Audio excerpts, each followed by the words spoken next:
If not math भी mystery में हम आ गए हैं with question number 39। Let's see question number 39 को किस तरह से सॉल्व किया जाएगा। यहाँ पर हमारे पास फंक्शन है e⁻2x equal to sine x plus 3y। Both side में सबसे पहले हम लोग क्या करेंगे, d/d(x) अप्लाई कर देंगे। तो ये हो जाएगा हमारे पास d/d(x) e⁻2x equal to d/d(x), ये है साइन x प्लस 3y। ठीक है, हमें y डैश फाइंड करना है इसलिए हम x लेते हैं। अगर हम लोग y लेंगे तो हमारे पास y नहीं आएगा, हमारे पास x डैश आएगा।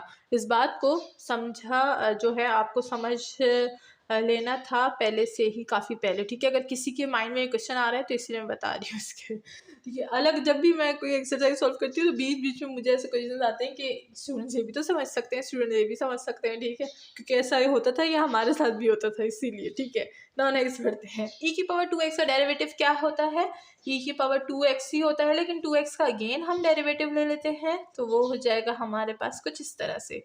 नाउ साइन, देखिए साइन का डेरिवेटिव लेंगे तो क्या आएगा हमारे पास, कॉज आएगा, कॉज और दिस होल फंक्शन, और साथ में इस होल फंक्शन का हम अगेन डेरिवेटिव ले लेंगे x प्लस 3y का।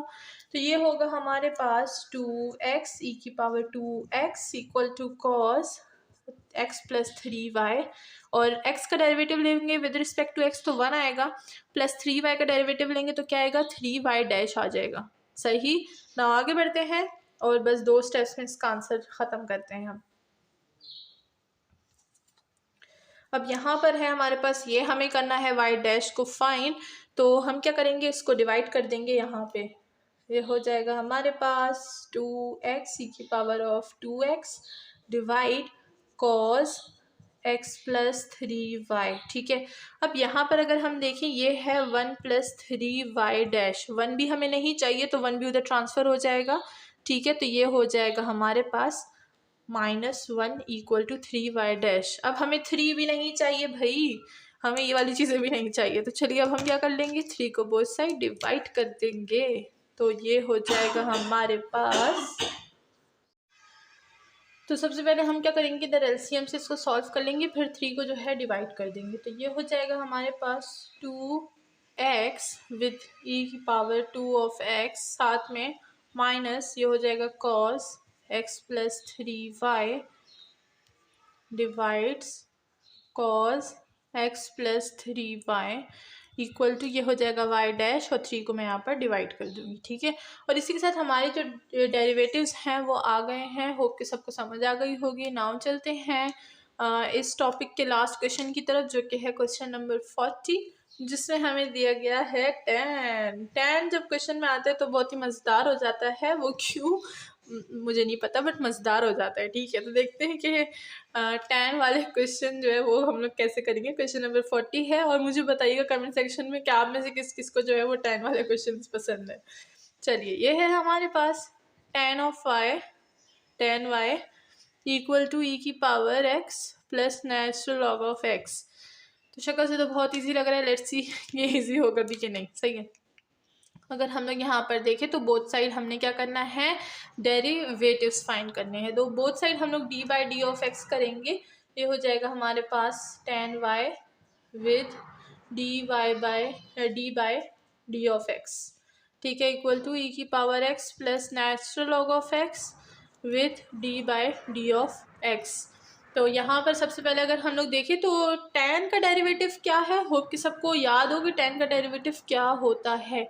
tan का डेरिवेटिव होता है हमारे पास सीकन स्क्वायर ऑफ y, और जब y की बात आती है और हम लोग x के रिस्पेक्ट से डिफ्रेंशिएट करें तो क्या होगा, y डैश भी साथ में आ जाएगा। ठीक है, एंड इक्वल टू e⁻x का डेरिवेटिव क्या होता है, e⁻x ही होता है, और नेचुरल लॉग ऑफ x का 1/x। हमें चाहिए y डैश, तो सीकन को हम क्या कर देंगे, डिवाइड कर देंगे।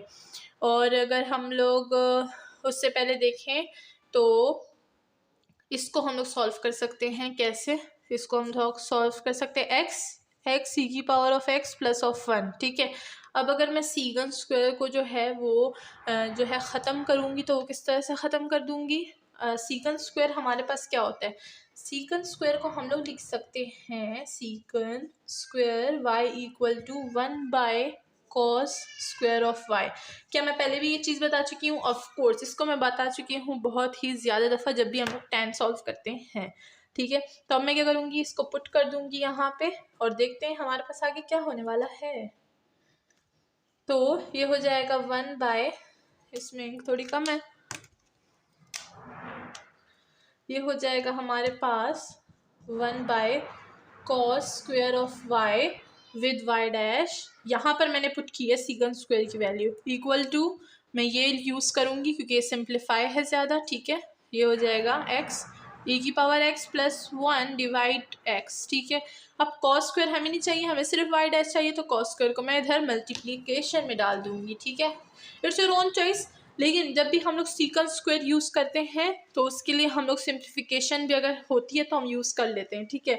तो देखिए अगर मैं कॉस को ऊपर लिख दूँगी ना, x e की पावर ऑफ x प्लस 1, ठीक है, डिवाइड x, तो यहाँ पर ये डिवीजन में मल्टीप्लिकेशन में आ जाएगा कॉस स्क्वायर ऑफ y, ठीक है।